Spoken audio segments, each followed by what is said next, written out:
থাকতাম না আমি আর এই ভাই কুদা ভাত খাইতে খাইতে পেটটা জ্বালাইছে মুখটা কর ফালাইছে খাইতাম না এই কিপটা বেটার ভাত আজ গাই যায় আমগা আমার বাহের ভাই কি কও তুমি তা তোমার লাগে TQIU লইছি তোমার বাহির বাড়ি TQIU আছে কতটা দিন ধরে হুদা ভাত খাইতেছি এই টিকিউ দেয় রেখে রাম বাজারে তো সবাই না আনলে যাই আমগা আমি আমার বাহের ভাই আরে তুমি TQটা ধরো তোমার লাগে 1 কেজি একটা মুরগি লইতেছি আজকে এটার মধ্যে ফুইরা এরা খায়া কই আলো কিপটা আমি সাইরা দিবা কিপটা আমি তো আমগর ভঙ্কর ঐতিহ্য এটা সারুন যেত মুরগি লইতেছি মেলা দিন ধরে বালা মন্দ খাই না চালায়া যাও এক পা মুরগি পাইলে তো ভালো হইতো আচ্ছা মুরগি আনতাছি আসসালামু আলাইকুম প্রিয় ভাই বোনেরা আশা করি আল্লাহর রহমতে ব্যক্তি ভালো আছেন আমরাও ভালো আছি আলহামদুলিল্লাহ আজকে গ্রিল চিকেন আর নান রুটির রেসিপি আপনাদের লগে শেয়ার করাম প্রথমে হাঙ্কির মধ্যে ডাইলা দিছি 2 বাটি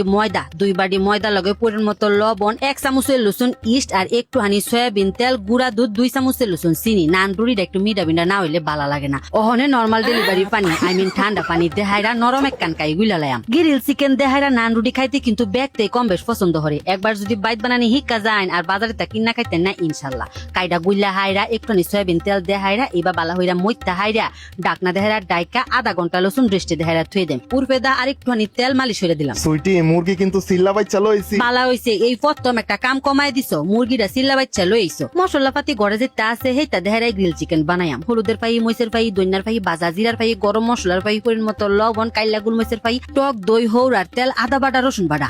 রসুন বাটাটা যদি যখন তখন হইরা দিউন যাতে গ্রিল চিকেন খাইতে বেশি ভালো লাগে দুইটা টমেটো ব্লেন্ডারে ব্লেন্ড হইরা দেয়া দিছি আর একটুখানি টমেটো সস দেয়া দিছি বাস ব্যাগটা উপকরণ এক লগে মাহায়ালাম উপকরণ অনেক গুছা মনে হইলেও এটা কিন্তু গড়ে ওই থাকে আর টক দইটা যদি হাতের কাছে অ্যাভেলেবল না থাকে গুড়া দুধের মধ্যে এক ঠান্ডা লেবু রস সিফরান দেহারা দিলে টক দইটা দিউন লাগতো না মুরগিটারে সাইড দেহারা একটু কাইটা দিছি যাতে মশলাটা ডুহে এক মুরগি দিয়ে ব্যাগ খানি রাইন্দা লাইতাছো একটু থই দিতা এক মুরগি তো তোমারই লাগবো দিতাম না থেকে আরতাম আজকার গ্রিল চিকেনটা বানায়াম TQIU এয়ার ফ্রায়ারের মধ্যে এই TQIU এয়ার ফ্রায়ারের মধ্যে যে কোনো খাউন তেল ছাড়াই বাজা পুরা হুন যায় অনেক সহজে একটুখানি হৌরার তেল উর্ফেদা বেড়া সরে দিলাম এতে হইরা মুরগিটা এটার মধ্যে লাগিয়ে পড়তো না এয়ার ফ্রায়ারের তাপমাত্রা 200 ডিগ্রিতে দেয়া হাইরা আধা ঘন্টা লসুন অপেক্ষা করছি আধা ঘন্টা পরে মুরগিটা উল্টায় পাল্টায় দেয়া হাইরা ইরুম হইছে মায়া গো কতটা সুন্দর হইছে ও মাইয়া এন্ডা আবার কোন বিলায় খাইছে মুরগিটা রান্দা বয় থেকে বাইর যাইতাছি না এই বড় বিলায় এই মুরগি কি তুমি খাইছো আরে একটু চেক করে দেখছি জানতাম এই কাম তুমি হারছো মুরগিটা গ্রিল হইতে ময়দা খান ফুইল্লা অকরে ডবল হয়ে গেছে গা আরেকবার আধেহারা মধ্যে হাইরা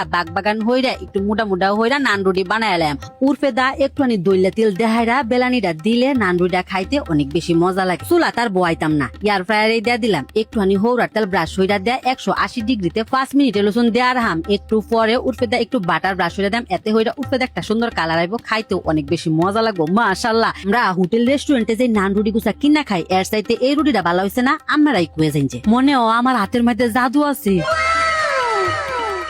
ও মায়া সুইটি এটা কি বানাইছো একেবারে হুবু হোটেল স্টাইলে নান রুটি দেখ কেমন হইতাছে ও উনি হোটেল তে লইছো মুরগিটা রান্দা বয়াইছি হেনতেও খাইছো হন রুটিও খাইতাছো নান রুটিটা বানাইয়া হাইরা হোয়া কুচি টমেটো কুচি টক দই টমেটো সস 2 চামচের লসুন চিনি 1 চামচের লসুন গুঁড়া দুধ ব্যাগটা উপকরণ এক লগে মাহাইলেই স্পেশাল সস তৈরি এলহা এই নান রুটি আর গ্রিল খাইবার যায় যায় টিহা খরচ হরবাইন ওই টিহাদা যদি বাইত বানায় খাইন বাড়ির ব্যাগতে মিলা পেট বইরা খাইতার বাইন ইনশাআল্লাহ মাশাআল্লাহ নান রুটি ডিরেক্ট করে তোমার লসুন ফুইল্লা রইছে আমি তো সারা জীবন ফুইলাই তাই তুমি যে কিপটা আমি দেখা তোমার ভাত খাইলাম অন্য কেউ হইলে খাইলো না হইলে গ্রিল চিকেন নান রুটি আর স্পেশাল সসের রেসিপিটা ফলো হইরা বাচ্চারাই হইরা দেখুন যে আল্লাহ হাফেজ।